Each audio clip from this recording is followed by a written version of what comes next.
Proposition 14 authorizes bonds to continue funding stem cell and other medical research. It is an initiative statute, meaning groups collect signatures, and once enough of those signatures are collected to qualify, election officials place the measure on the ballot for a vote. Voters are asked, should the state issue $5.5 billion in general obligation bonds for stem cell research and treatment?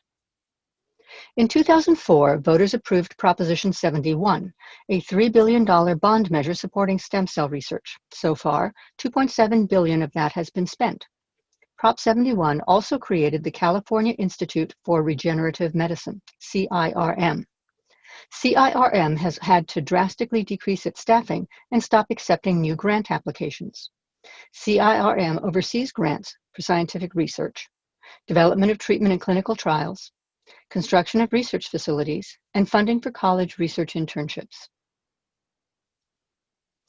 Prop 14 will allow continued funding for stem cell research and the development of treatments and clinical trials. $1.5 billion of the $5.5 billion in Prop 14 bond sales will be designated for research on brain and central nervous system diseases such as Alzheimer's and Parkinson's. Prop 14 makes changes to the governing institute, CIRM, to improve patient access to stem cell treatments.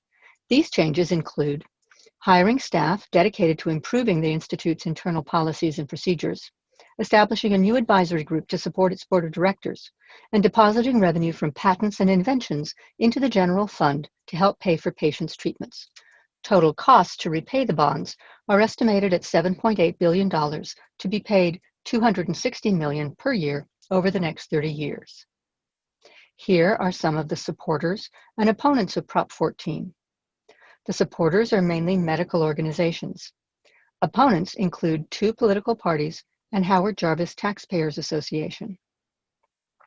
Supporters say this funding has led to significant advances in treatments for many diseases and funds are running out. They say the measure will improve patient access to affordable treatments and that Prop 14 has generated about $10 billion in economic stimulus and will contribute to the rebound in our economy. Opponents say adding $5.5 billion to state debt is fiscally unwise and that previous funding has not led to promised results for treatment or economic benefits. They describe a lack of legislative oversight of public funds under Prop 14 and a potential for conflict of interest between CIRM board members and the institutions receiving funding. Here are the current top donors to the pro and con campaigns. Supporters are both individuals and organizations representing patients and medical research interests. There is currently no organized financial opposition to Prop 14. A yes vote will allow the state to sell $5.5 billion in general obligation bonds to continue and expand the work initiated by Prop 71 in 2004 for stem cell research and resulting treatments. A no vote will not permit the sale of new bonds. The proposition requires a majority vote to pass.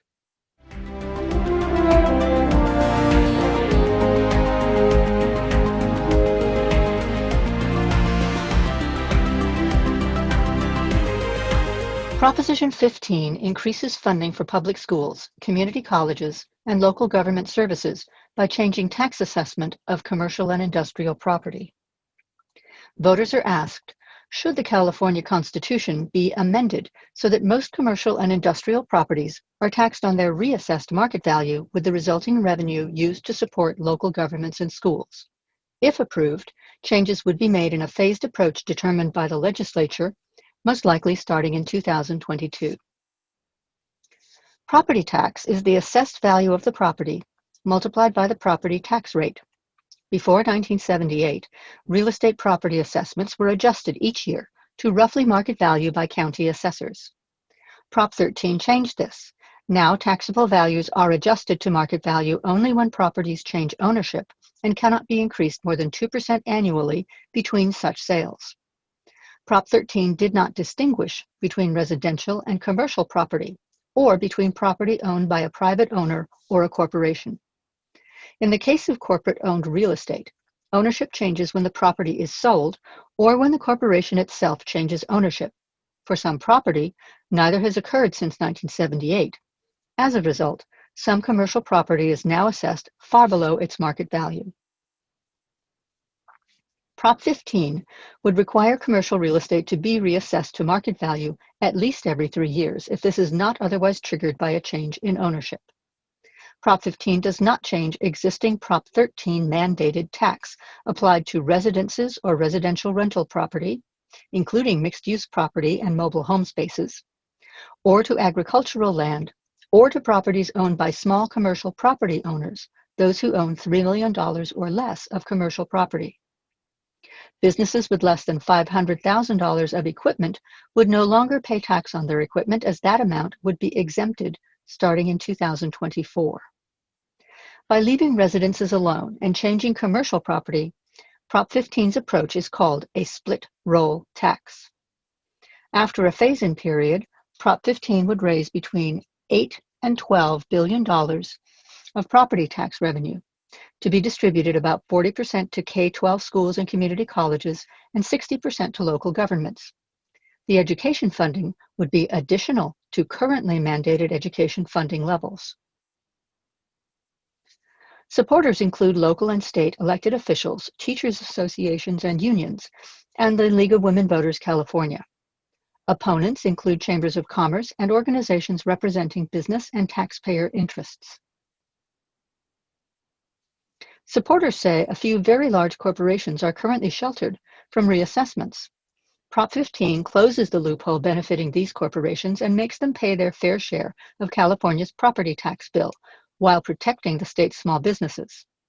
Prop 15 will provide about $11 billion a year in funding to schools and vital local community services. Opponents say if businesses lose Prop 13 protection, then homeowners are likely to be next, and warn that increased property taxes will drive businesses away from California. They say businesses have counted on Prop 13's provisions, and withdrawing them will signal California is not a reliable place to choose to locate business property investments.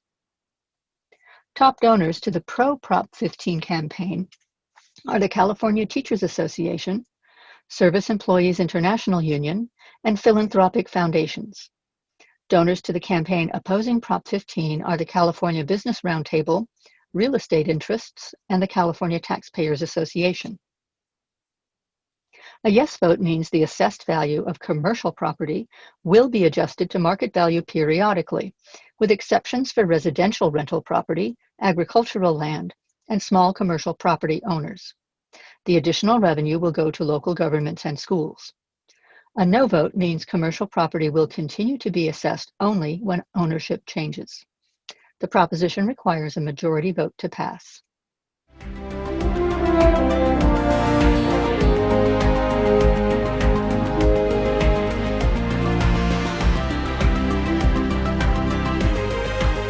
Proposition 16 is an amendment to our state constitution. Voters should understand the word diversity refers to race, sex, color, ethnicity, or national origin. Prop 16 would allow diversity to be considered in making decisions about participation in public employment, education, and contracting. Proposition 209, passed in 1996, banned affirmative action in California. Prop 16 would repeal that constitutional amendment. The question posed is, should the state and local government entities be allowed to consider diversity as a factor in decisions on public employment, education, and contracting? Our state and federal constitutions provide equal protection for all under the law. Following a 1996 referendum, Prop 209 became Section 31 of Article 1 of the state constitution, banning affirmative action programs in California. The intent of affirmative action policies is to undo accumulated inequalities of systemic discrimination. To achieve this, affirmative action programs allow the consideration of race, sex, color, ethnicity, or national origin to address diversity. The current ban prohibits the state from discriminating against or granting preferential treatment to any individual or group to address diversity in public employment, education, or contracting. Prop 16 seeks the repeal of the state constitutional amendment, removing the ban on affirmative action and allowing colleges and universities and other agencies to consider diversity in public programs. No direct fiscal effects are measurable because this change does not mandate any specific outcome. Proposition 16 has support from the League of Women Voters California, Dolores Huerta from the United Farm Workers, the American Civil Liberties Union of California, among others.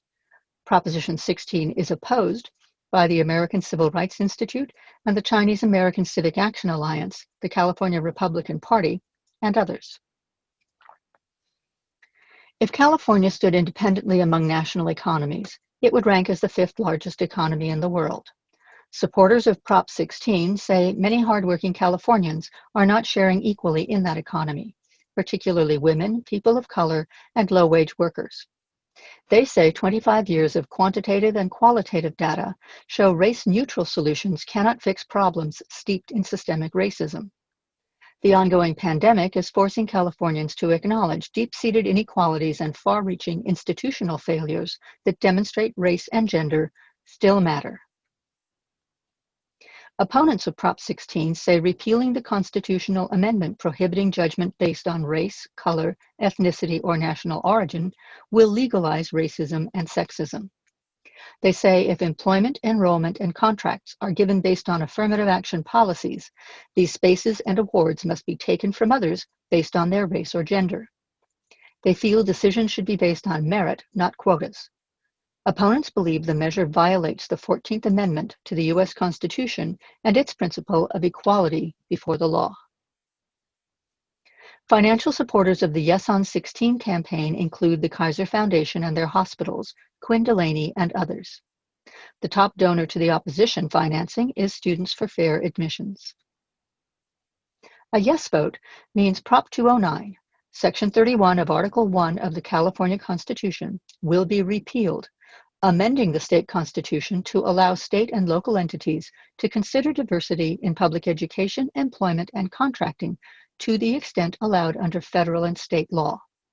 A no vote means the state constitution will be unchanged, and the current ban on the consideration of race, sex, color, ethnicity, or national origin will remain in effect. Placed on a ballot by a 2/3 vote of the legislature, the proposition requires a majority vote to pass.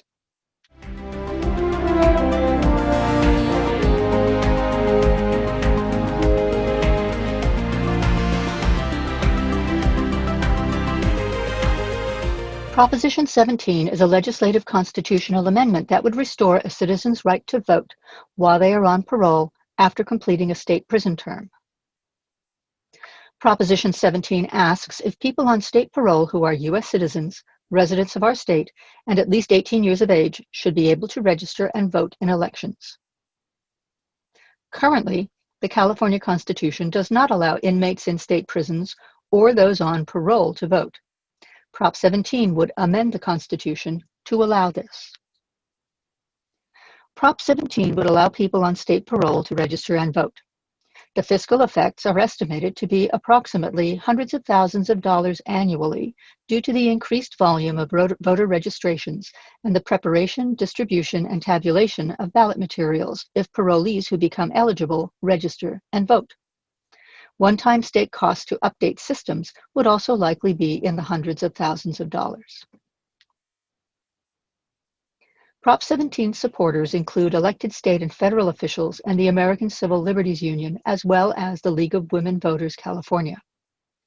Prop 17 is opposed by other elected representatives and the Election Integrity Project of California, a nonpartisan nonprofit group currently focused on highlighting their concerns of prevalent state and national voter fraud.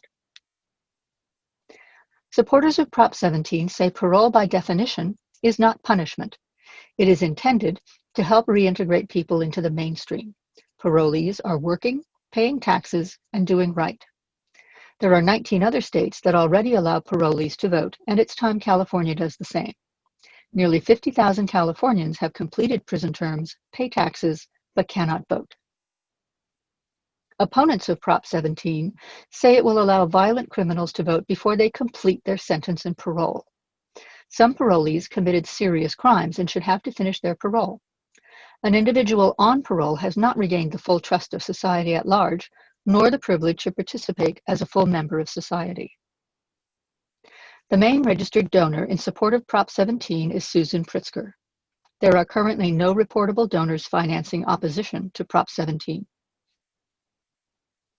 A yes vote means people on state parole who are U.S. citizens, residents of California, and at least 18 years of age would be eligible to register and vote. A no vote means state parolees would continue to be unable to vote in California. The proposition requires a majority vote to pass.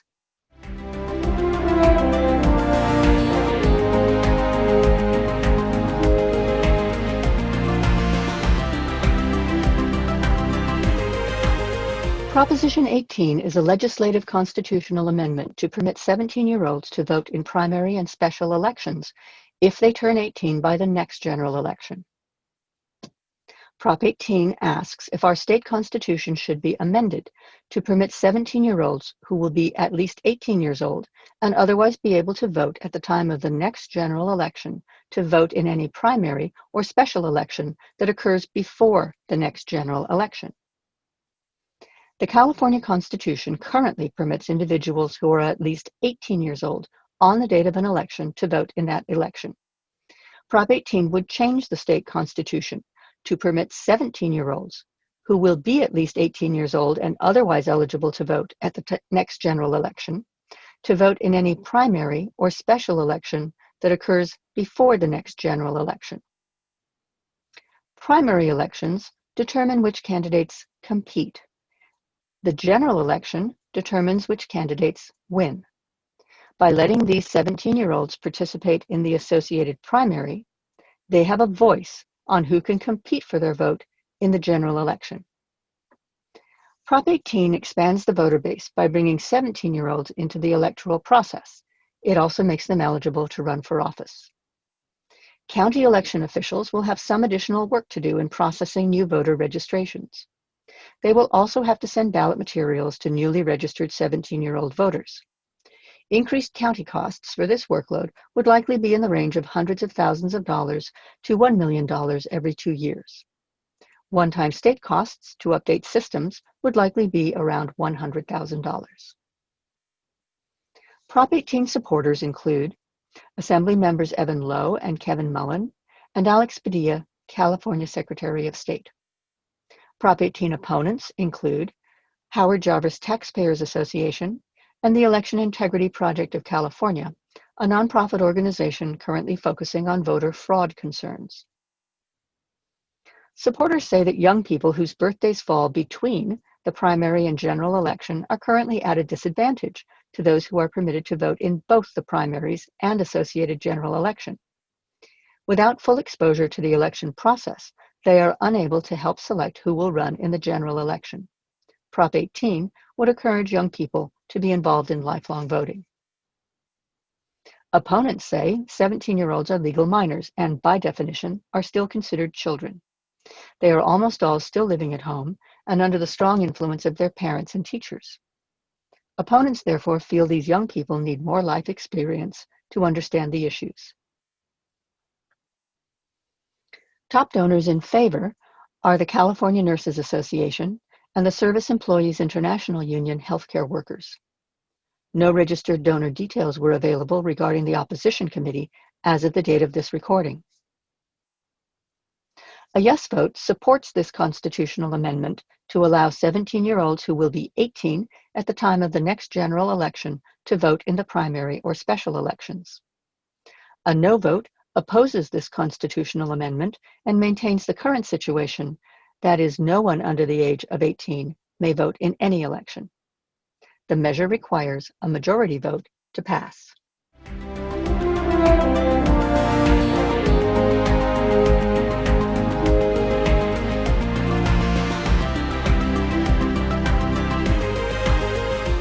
Proposition 19 was placed on the ballot by our legislature. It seeks to amend the California Constitution by proposing changes to certain property tax rules. Voters are asked, should the California Constitution be changed to modify the rules for transferring property tax assessed values and use any resulting new tax revenues for fire suppression efforts, schools, and local governments? Today, property tax rules specify that when eligible homeowners sell their home, its property tax value can be transferred to a new primary residence once in their lifetime if the new home is of lesser or equal value and located in the same county or one of 10 counties that allow these transfers.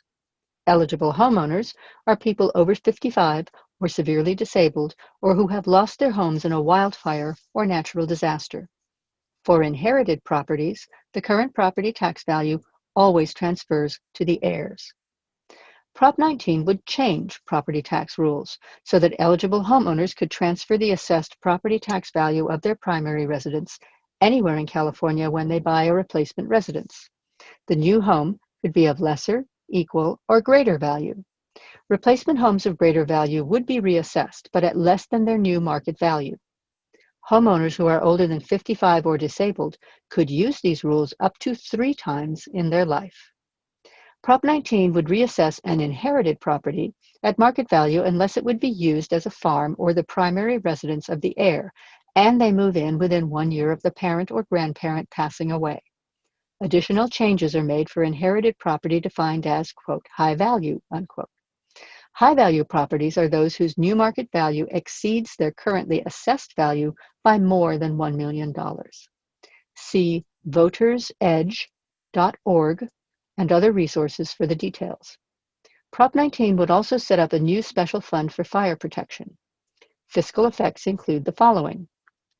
Local governments and schools could gain tens, growing to hundreds, of millions of dollars per year over time in increased property taxes.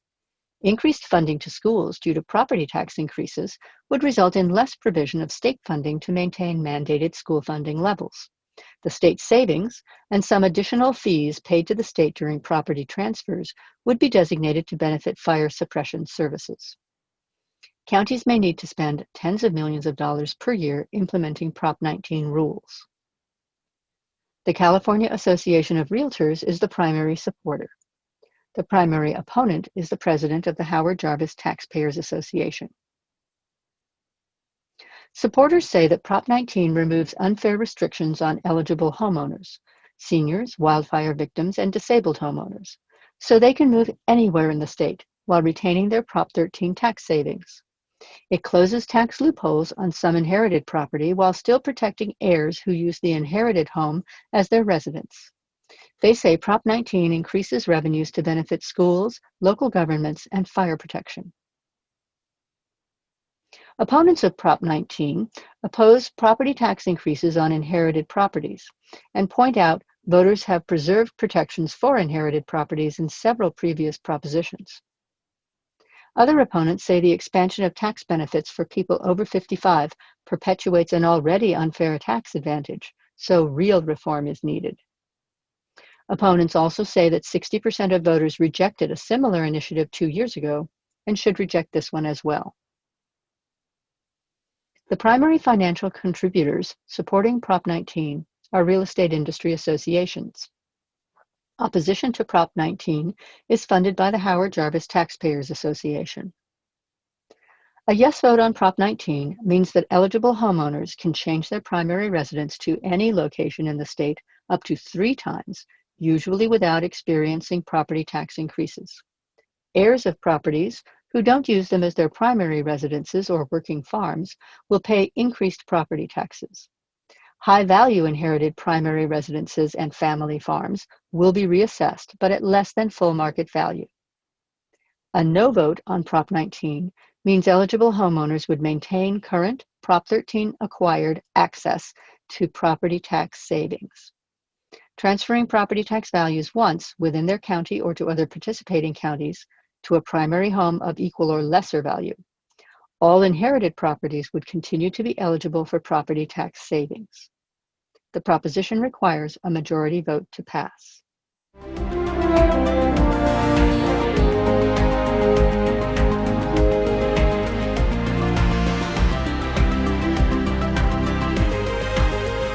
Proposition 20 is an initiative proposing revision to laws regarding criminal sentencing and parole. It also adds a requirement for DNA sample collection from those convicted of certain misdemeanors. Voters are asked, should California law be amended to make changes to the process by which people are charged with certain crimes and evaluated for parole? Changes would impact 3 state measures enacted since 2011, Assembly Bill 109 and Propositions 47 and 57. These changes would impact parole eligibility and classification of some crimes and require additional DNA collection from some suspects. Between 1990 and 2011, legal actions around two federal civil rights lawsuits focused attention on inadequate medical services provided to state prison inmates, primarily a result of extreme overcrowding. The state appealed the 2009 ruling of a judicial panel ordering a reduction to the prison population, but the ruling was upheld by the U.S. Supreme Court in 2011. Seeking solutions, the legislature passed AB 109. The law moved prisoners convicted of non-serious, non-violent, and non-sexual offenses from state prisons to local jails and made counties responsible for supervising certain felons following their parole. Proposition 47 redefined some crimes from felonies to misdemeanors. Changes only applied to defendants without prior convictions for murder, rape, certain sex offenses, or certain gun crimes. Proposition 57 gave felons convicted of nonviolent crime more sentence reduction credits and parole opportunities. It allowed judges, not prosecutors, to decide whether to try juveniles as adults. If passed, the proposition would have foreseeable effects on California's prison population. The initiative increases the severity of some types of theft and fraud to felonies from misdemeanors and defines two new crimes: serial crime and organized retail crime, which can be charged as felonies. It redefines 51 offenses and theft and their circumstances as violent and excludes them from the parole program. Those convicted of certain misdemeanors, including shoplifting, grand theft, drug possession, domestic violence, and prostitution with a minor, must submit to DNA sample collection. The initiative tightens parole eligibility, review, and post-release supervision. The fiscal impact is estimated at tens of millions of dollars. Supporters of this proposition include groups representing law enforcement officers and crime victims. Opponents include the American Civil Liberties Union of California, the Service Employees International Union, and the California Teachers Association. Supporters say the previous measures need reform to prevent the release of violent criminals and to increase post-release supervision and penalties for parole violations. They say voters were misled by previous measures' definitions of some crimes as non-serious or non-violent, and that collecting DNA from people convicted of drug possession or shoplifting will help solve more serious crimes, such as rape. Opponents say Prop 20 takes California backward after decades of reforming the criminal code, sentencing guidelines, and parole standards and supervision. It slashes programs that help prepare people for release and will result in extreme sentences for petty thefts, in addition to disproportionately impacting the poor and people of color. The top donors in favor of Prop 20 are law enforcement professionals organizations. The top 5 donors to the committees against Prop 20 are the individuals and family philanthropic foundations. A yes vote will result in increased penalties for certain crimes and the consideration of additional factors in parole decisions. DNA samples will be collected from adults convicted of specific misdemeanors. A no vote maintains the status quo for sentencing and parole. DNA samples will only be collected from those convicted of a felony or sex offense. The proposition requires a majority vote to pass.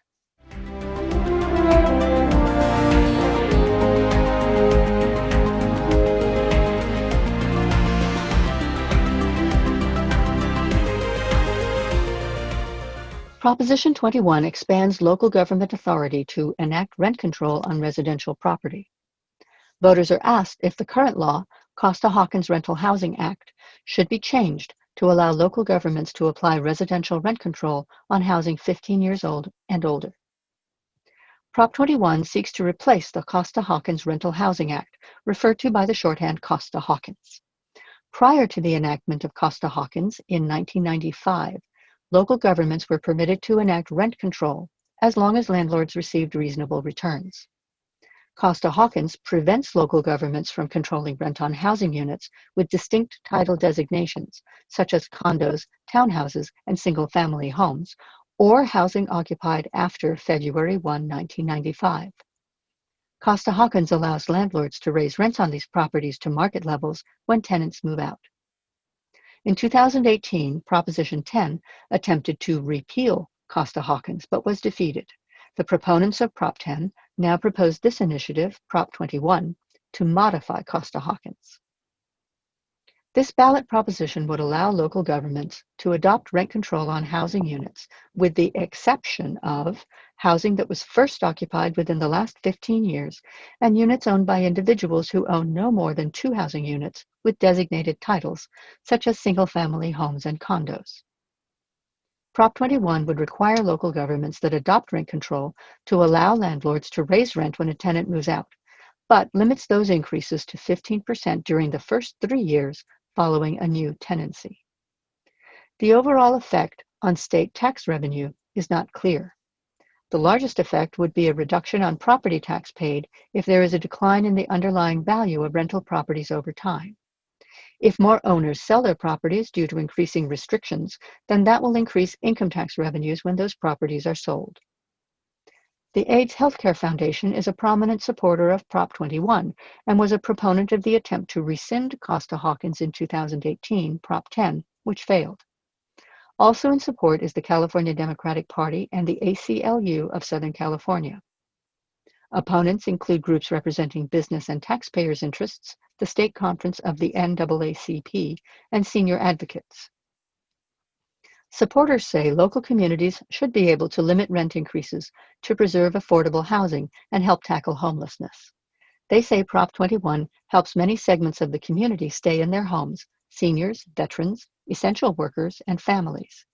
Prop 21 guarantees landlords a fair profit, supporters say. It's fair to mom-and-pop landlords, and it's fair to renters. Opponents say voters overwhelmingly rejected the 2018 rent control initiative, and this second attempt should also be rejected. They say Prop 21 makes the housing crisis worse because it will result in less desire for developers to build rental housing.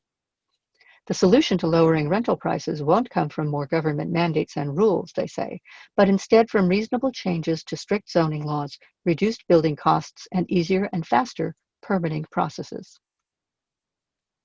The main contributor to the campaign supporting Prop 21 is the AIDS Healthcare Foundation. Those contributing to the opposition campaign are associated with real estate building and property management interests. A yes vote means cities and counties may apply more rent controls on more properties than under our current laws. A no vote means the status quo of Costa-Hawkins will be maintained. This proposition requires a majority vote to pass.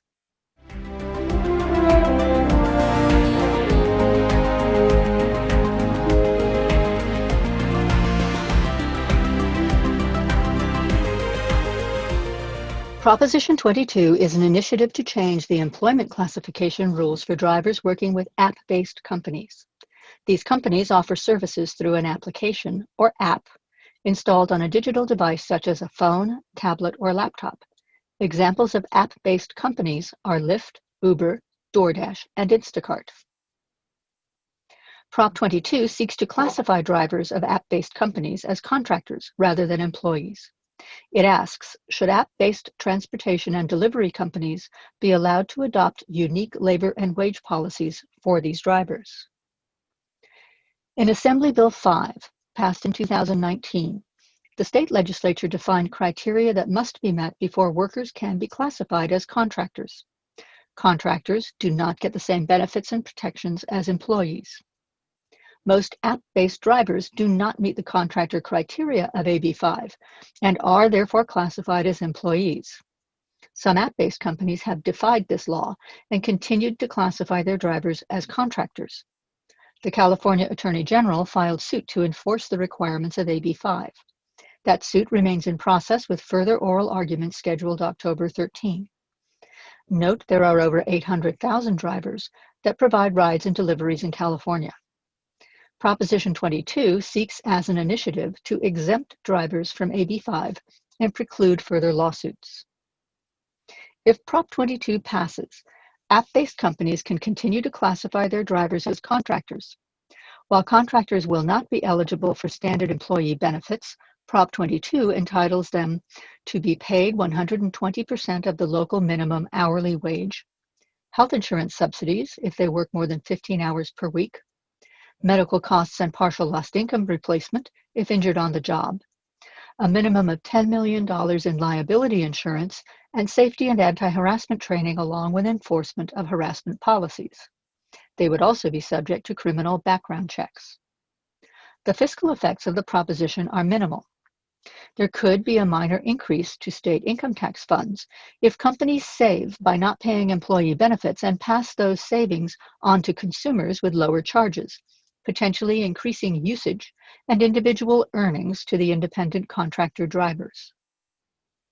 In general, supporters of this proposition are the app-based companies, Lyft, Uber, Postmates, DoorDash, and other delivery services. Other supporters include the California Small Business Association and the Hispanic Chamber of Commerce. Opponents include Democrat presidential and vice presidential candidates Joe Biden and Kamala Harris, and unions. Supporters say classifying drivers as contractors protects the driver's flexibility to choose when and where they work and is important because they typically work part-time and juggle multiple jobs.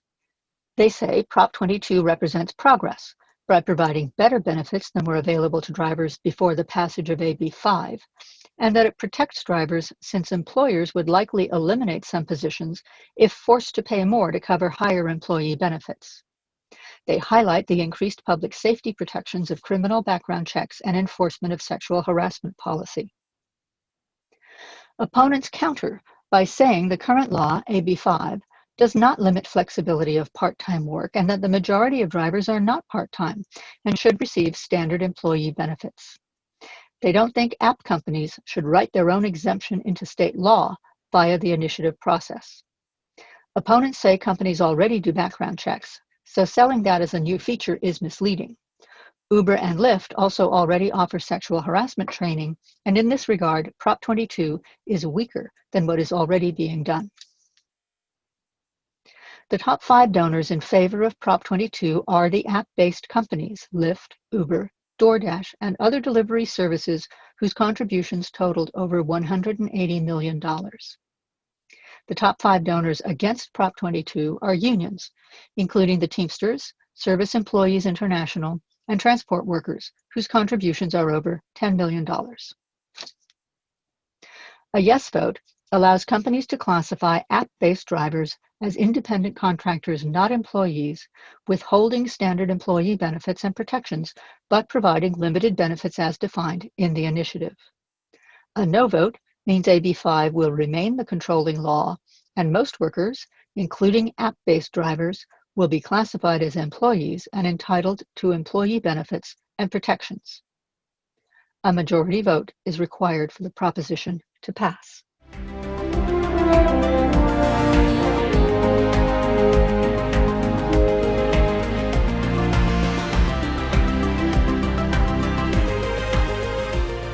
Proposition 23 establishes state requirements for kidney dialysis clinics and requires on-site medical professionals. Voters are asked if chronic dialysis clinics should have a licensed physician on site when treating patients, offer the same care whether treatment is reimbursed by private or government insurance, and report more information on infection rates.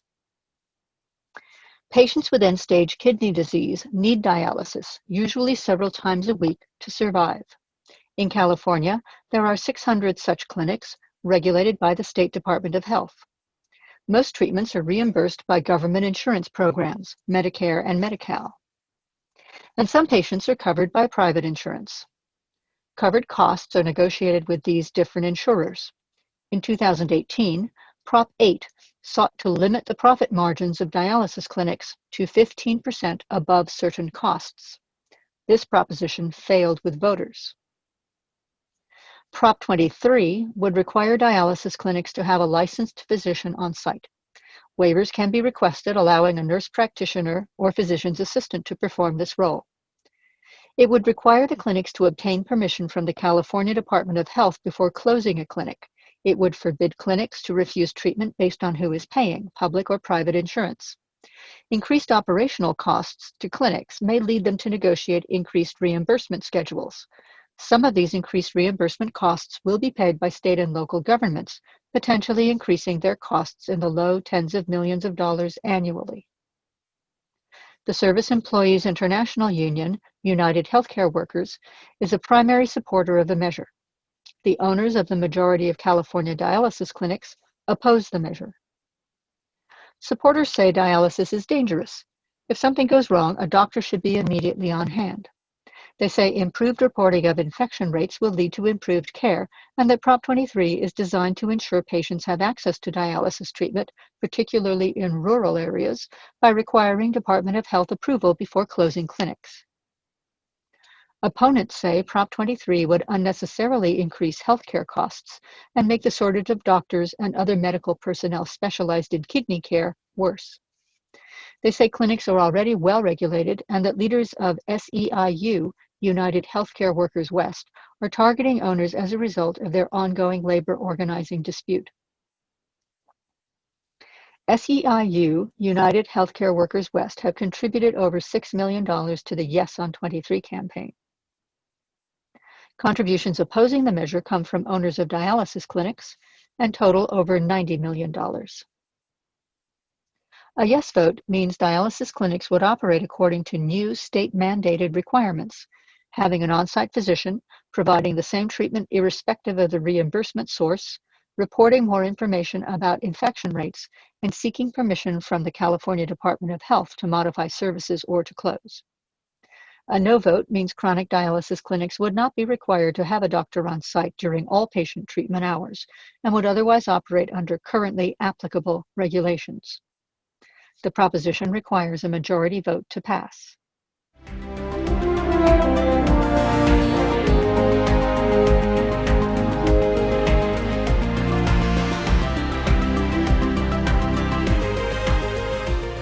Proposition 24 is an initiative proposing changes to the current law regulating how businesses deal with information collected from consumers.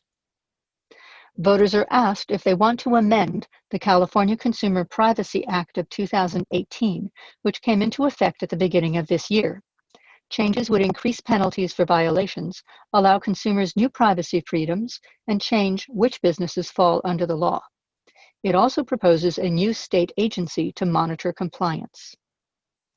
The California Consumer Privacy Act, or CCPA, was passed by the legislature in 2018 and went into effect January 1 this year.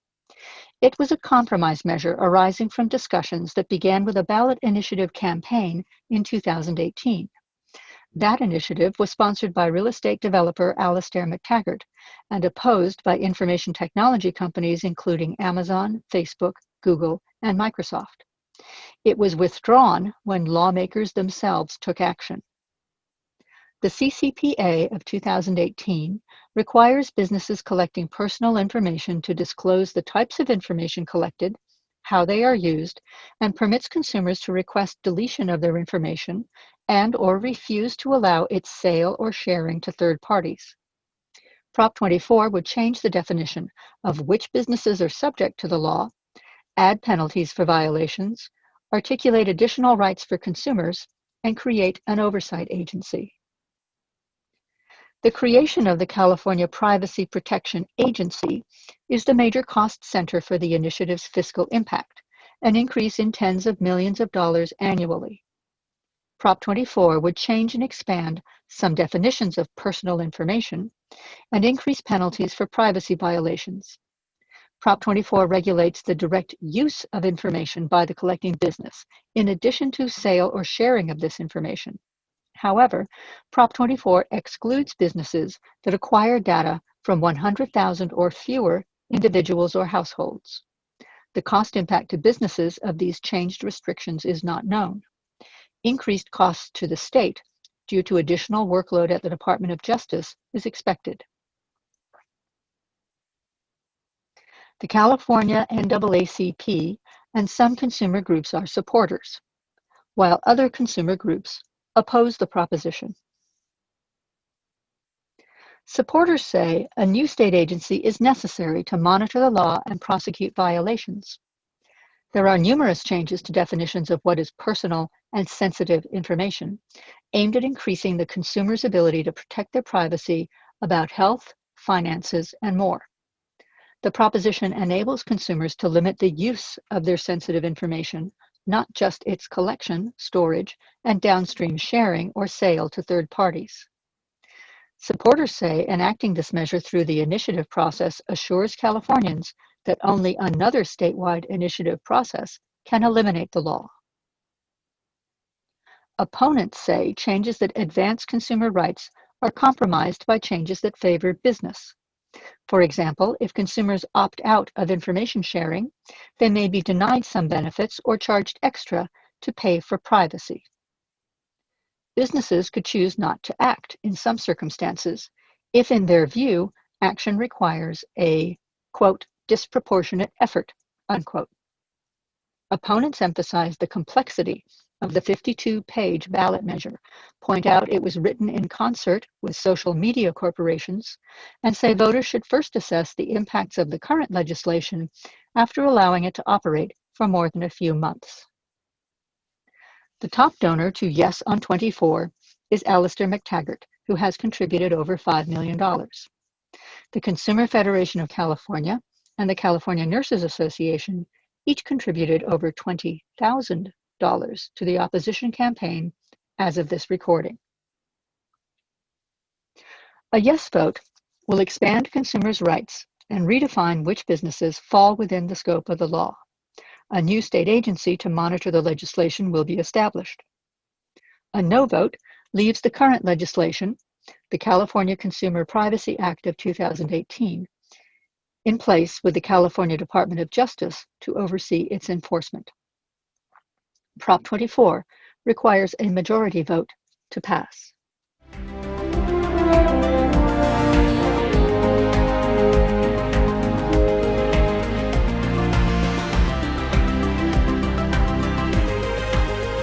Proposition 25 is a referendum to approve SB 10, a law that passed the legislature in 2018 to eliminate the cash bail system. A referendum asks voters to decide on a law that was previously passed. If they want to keep this new law, they endorse it by voting yes, and if they do not want the law to go into effect, they reject it by voting no. Voters are asked to approve SB 10, which eliminated the cash bail system for detained suspects awaiting trial. This system is replaced with one based on risk assessments that consider public safety and flight risk. The bail system allows people to be released from jail by making a financial guarantee to appear when required in court. In 2018, the California State Legislature passed SB 10 to replace the cash bail system with risk assessments. Abolishing cash bail is part of a larger criminal justice reform effort. The application of SB 10 is on hold until the voters speak on this referendum. The intent of Prop 25 is to replace the monetary bail system with a new system of risk assessment. With the new system, courts would assess the risks of releasing a defendant before trial. Risks of release include not showing up for trial and any risk to public safety. Low-risk defendants could go home without having to incur the financial burden of finding bail. Medium-risk defendants could be released or remain in jail based on the judge's decision. High-risk defendants would remain in jail. The financial effects of passage of Prop 25 are increased state and local costs, possibly in the mid-hundreds of millions of dollars annually. This results from costs of implementing the new process for risk assessment-based release and from the loss of funds flowing from the bail system. This is accompanied and offset by decreased county jail costs, possibly in the high tens of millions of dollars annually, if fewer people are being held in jail or held for shorter time periods. Prop 25 supporters include the California Democratic Party, Senator Jim Beal, the California Legislative Black Caucus, and Mental Health America of California. Opponents include the California Bail Agents Association, California Business Roundtable, the State Conference of the NAACP, and the California Hispanic Chamber of Commerce. Supporters say replacing bail with a reliable risk assessment is an effective alternative to the current bail system, which permits wealthy defendants to secure their release regardless of the level of risk they may pose to public safety or the chances they may fail to return to court as required. Eliminating bail allows defendants who lack the financial means to purchase their freedom prior to trial to be released if they pose low or moderate risk. Opponents question the reliability of the new government risk assessments, saying their basis for determining who is at risk and who is a danger to society is questionable. California's 3 ACLU affiliates oppose SB 10 and issued a joint statement saying, quote, SB 10 is not the model for pretrial justice and racial equity that California should strive for, unquote. They called for new legislation to, quote, address racial bias in risk assessment tools, unquote. Opponents believe the proposed assessment system will create a maze of court hearings that will ultimately result in more pretrial incarceration and reduced options for pretrial release. Top donors supporting Prop 25 include the Washington state-based Balmer Donors and the Service Employees International Union, Action Now Initiative, and philanthropic individuals.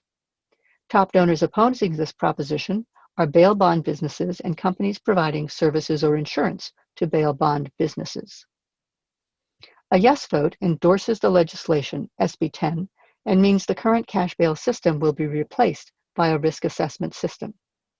A no vote rejects SB 10 and means bail may continue to be charged as a condition of release for some pretrial defendants. SB 10 will be overturned and not implemented. The proposition requires a majority vote to pass.